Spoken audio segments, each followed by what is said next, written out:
Well, well, well, for all of you who preyed on my downfall, you won. Congratulations.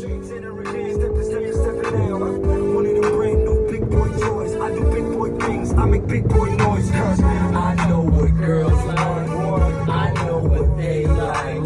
They wanna stay up and party.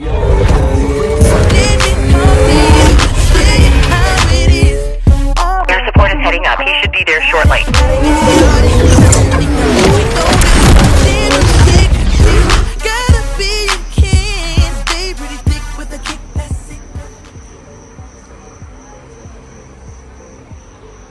You won. Yup. Both the Ferrari and M4 are crashed. They have been either crashed into or I crashed them to a degree. Now there's some nuance here, so don't get too excited, all right? There's a little bit of nuance.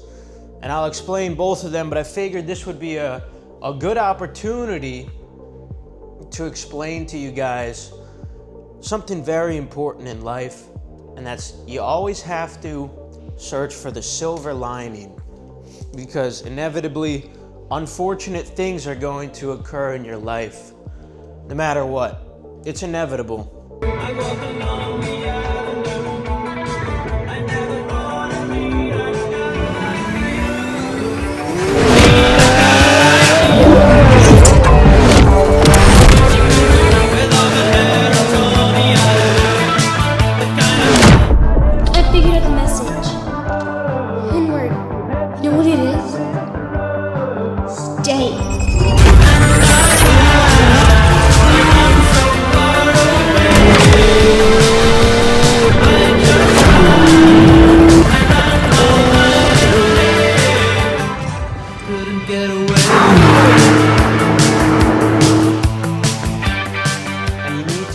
Try your best to find the silver lining.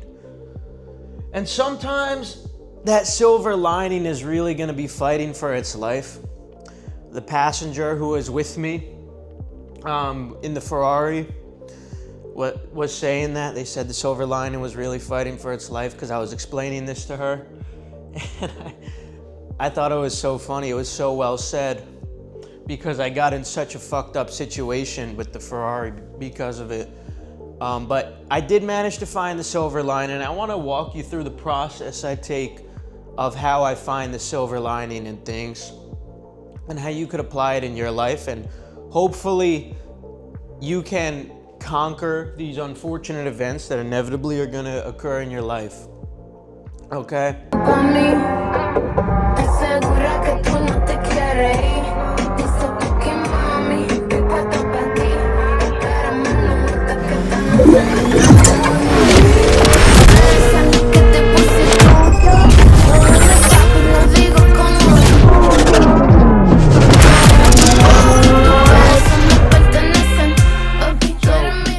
At the most fundamental level of finding the silver lining, where do you begin? Are you alive? Are you alive? Did whatever event occur kill you? If not, that's silver lining. If you're still here, that's silver lining. Is whoever you were with alive? Did they suffer the consequences? Are they still with you? Did you lose anyone in the process? That's silver lining. If no, did anyone get hurt? Did you get hurt? Did you become handicapped? Can you still walk? Can you still see? Can you still hear everything? That's silver lining. This is the most fundamental level, okay? And to go along with this, something that I forgot to mention is I like to think hypothetically what could have happened if that didn't happen. Hypothetically, you can think to yourself, well, perhaps it was divine intervention. Perhaps I would have done something really stupid, and that prevented me from doing so. Throw my hair up real big, beauty queen style. High heels off.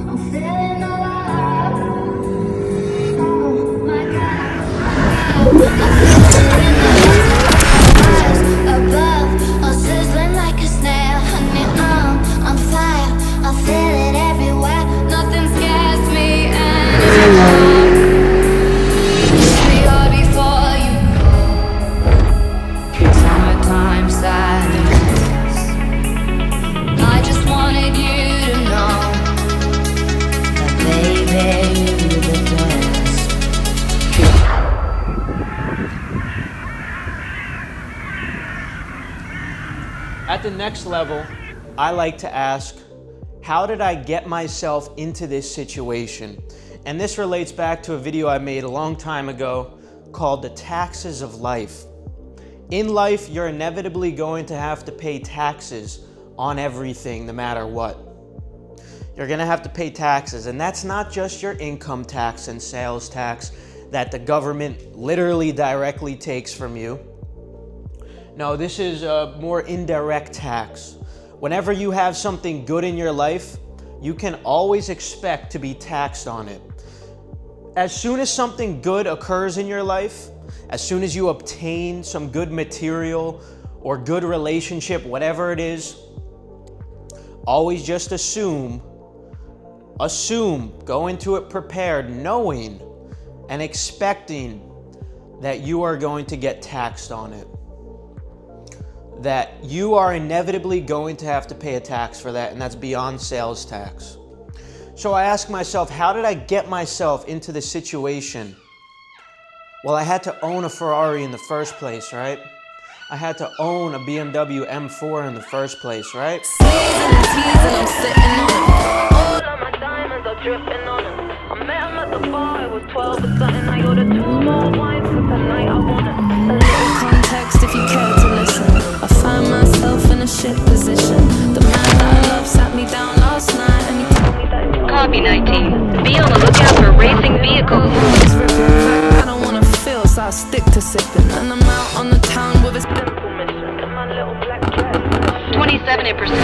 Broke bitch, high heels, 6 inch in the back of the nightclub, sipping champagne. I don't trust any of these bitches I'm with in the back of the taxi, sniffing cocaine. Drunk call, drunk text, drunk tears, drunk sex. I was looking for a man who was on the same page. Back to the intro, back to the... That's the next level of finding the silver lining. If you got yourself into that position and you're having to pay taxes on it, the taxes of life, you're already fine. You're already doing well. That's silver lining. The fact that I'm in this position in the first place, to even complain about something like this, do you know how many people who wish they were in my shoes? And who would say, what right do you have to complain? And that's a whole topic in itself, because all of you have a right to be, upset over things that occur in your life, because happiness is all relative. That's a concept for another day. But ask yourself, the situation you got yourself into, that should be silver lining, right? Should be silver lining, because I have a Ferrari in the first place. Not only that, but it goes farther. I had a reason to take the Ferrari out. I had a reason to go out to dinner with somebody. I had a reason to go out and not stay home alone. That's more silver lining. And all of this has to do with the second fundamental level of finding the silver lining, which I call, how did you get yourself into that situation? Are you just paying the necessary taxes of life that are inevitably going to come regardless? And you're being taxed because you have a good thing. Remember I told you I had a leak in this apartment coming from the unit above me? These are taxes you have to pay. It's a good problem to have. Is it unfortunate because it's out of my control? I'm just being randomly punished by the circumstances of life. It's not like something I'm accountable for. So these types of things, they can easily upset you. But when you take this different approach, suddenly all of these things become a lot more bearable. Suddenly you're unfazed by all these kinds of things, and it's easier said than done. It's taken me a long time to get to here, and I still catch myself slipping up because I'm not perfect. I still catch myself getting upset when these things happen. So let's start with the BMW. What happened with the M4? How did that thing get crashed? I wasn't even driving it. It got hit while I was parked on the side of the road in Little Italy. I went out to dinner in Little Italy, it got parked side of the road. Very unfortunate. But I found silver lining in that. And this is the next level of finding the silver lining. After those two fundamental things I mentioned, you start looking into the specifications of the situation. And so I'll walk you through how I looked at my situation, how I found some silver lining in it. A long time ago, the parking garage that I use for this building scratched one side of my car, and they gave me a check for it. I ended up pocketing the money and not getting it repaired. And so now the other side of the BMW got hit because someone hit it, okay? But now here's the thing. I'm going to end up having to repair that BMW, right? And it's part of that same front piece of the car, which is gonna have to get replaced, repainted anyway. So that silver lining, I got to pocket that $2,600 that the garage gave me, right? I just put that right in my pocket. I didn't take care of it before, so here's me finding some silver lining from this specific situation, right? I'm trying to look at it like the positives in this situation. Does that make sense? So it's getting repaired, you know, and it's not the end of the world. It is what it is. But that's just one example of how I'm trying my best to find the silver lining in all these kinds of situations. Now, the car, when it got hit, the guy left his phone number and he left his license plate on a piece of cardboard with one of the Little Italy store owners that witnessed the whole thing. Now, I tried reaching out to him. He's not cooperating. So I'm thinking, like, what a fucking retard, right? You know, if you're gonna do a hit and run, why the fuck would you leave your information? Fucking dumbass. I don't need the money, but I think I'll probably still try to pull his insurance somehow and figure that out. I think I just got to make a request to the DMV because, you know, I just think it's something I want to do. All right, so now let's talk about what happened with the Ferrari. How did that get crashed? All right, so this one not really fully in my control either. More the fault of the road, and I say this because I'm not the only victim of this situation. I saw there were lots of marks in this area on the road when I looked at the road afterwards. And so there was a very large dip in the road on the highway. And you know how low the Ferrari is, right? So the Ferrari's driving. We go over this little bump.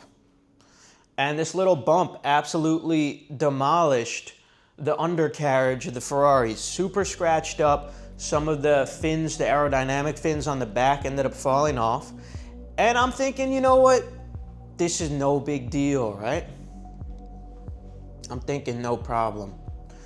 A little bit of scratches. I'm becoming less and less materialistic. It's not even a big deal. It really isn't.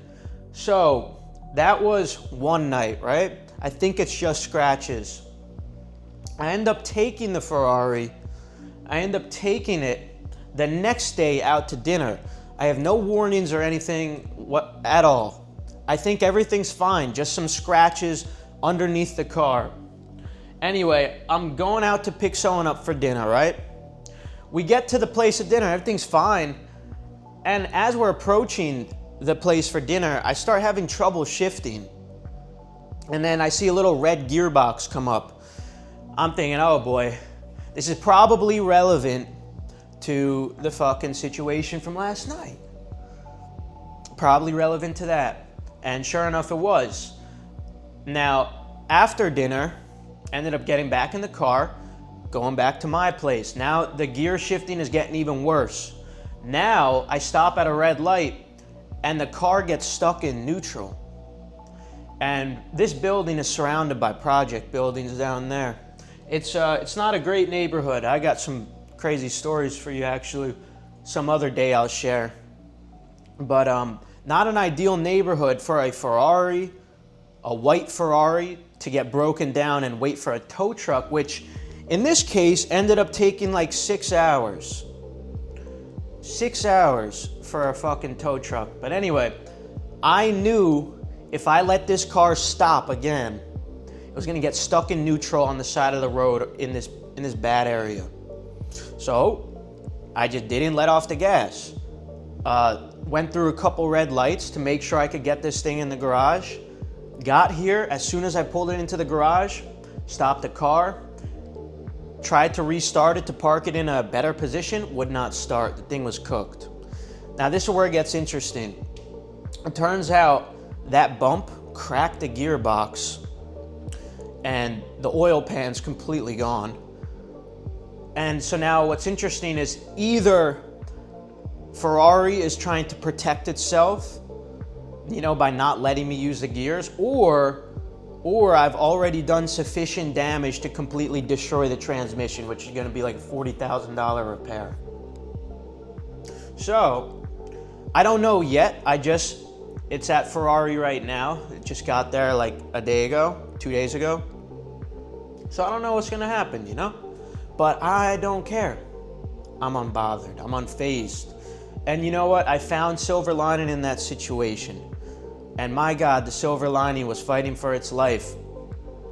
Because I had to wait around like 6 hours for this tow truck. But you know what? After this date, you know, I still made sure I'm not gonna let this fuck with my night.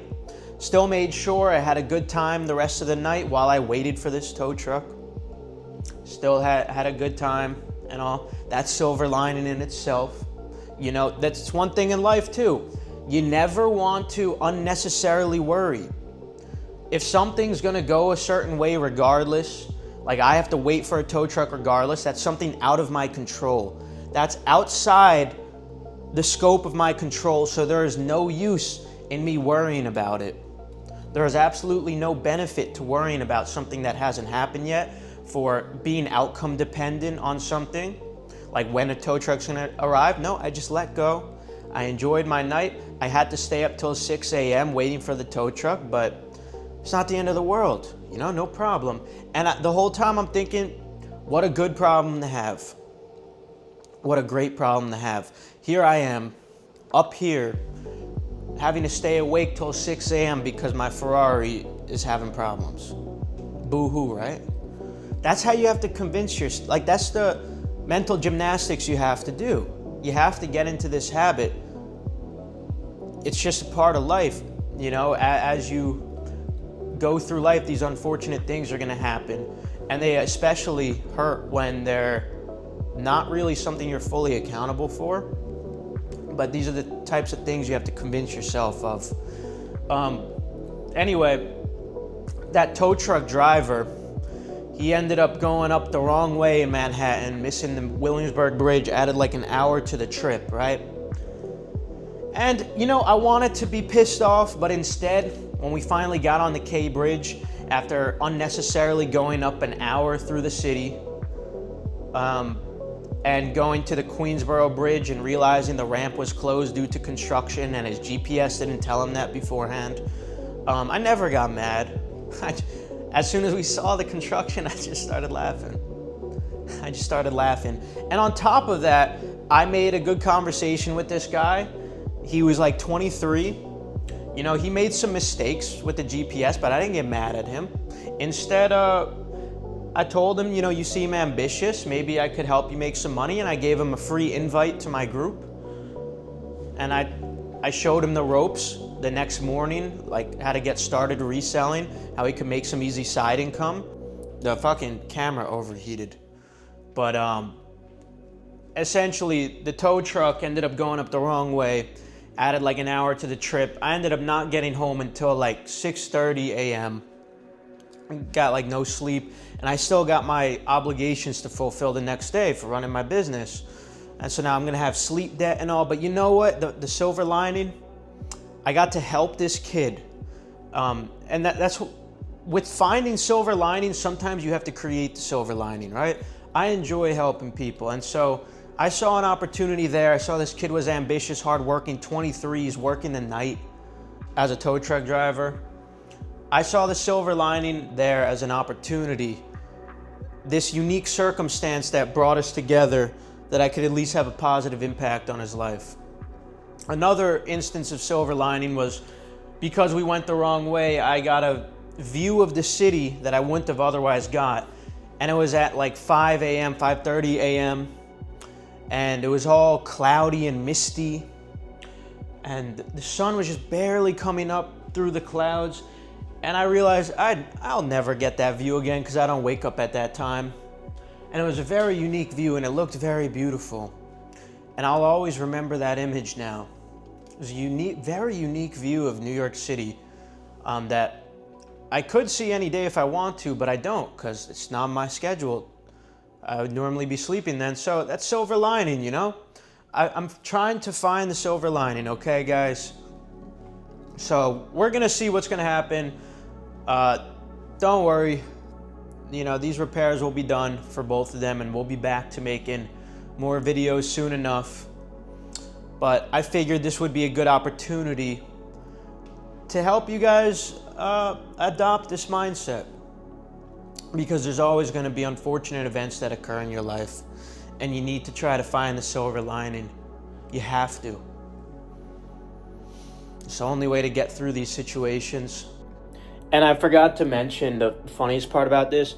I had to organize the tow truck and everything, all with like 10% battery, and I had to wait like 4 hours for the tow truck, and I had to save enough battery so I could try to call a Lyft home or an Uber home from the drop-off location. Yeah, so that was a little bit, it was going to be stressful, but I made it not stressful by just letting go, because no matter what was going to happen, if my phone was going to die before I could call the Uber or Lyft, it was just going to die, you know? Now, what ended up happening, though, to my surprise, because I helped this kid out and we had a good conversation, he actually offered me a ride home. You know, they're not really supposed to do that. You know, they have certain routes they have to stay on, but he offered to take me home. I guess because I tipped him too. I gave him some money, not expecting anything. So that's another lesson to be learned in this, guys. You know, just be nice, you know, help people, give value. Don't expect anything in return. And I mean, sometimes things do come in return, you know, and it's a pleasant surprise then. Never expect it, never be outcome dependent on it, but you might be pleasantly surprised, you know. But yeah, that's what made this situation very interesting. I was doing the whole situation with 10% battery because I needed one of those special chargers, the circular ones, because I broke my phone port the week prior and I hadn't gotten it fixed yet. I'm such a fucking idiot. And so, yeah, I was trying to do this whole thing without much battery, and every time I checked to see if the tow truck was arriving, I was burning battery. So I was having to try to time, you know, like check it every 30 minutes, every 40 minutes or whatever. Such an annoying situation. But you guys don't give a fuck about this.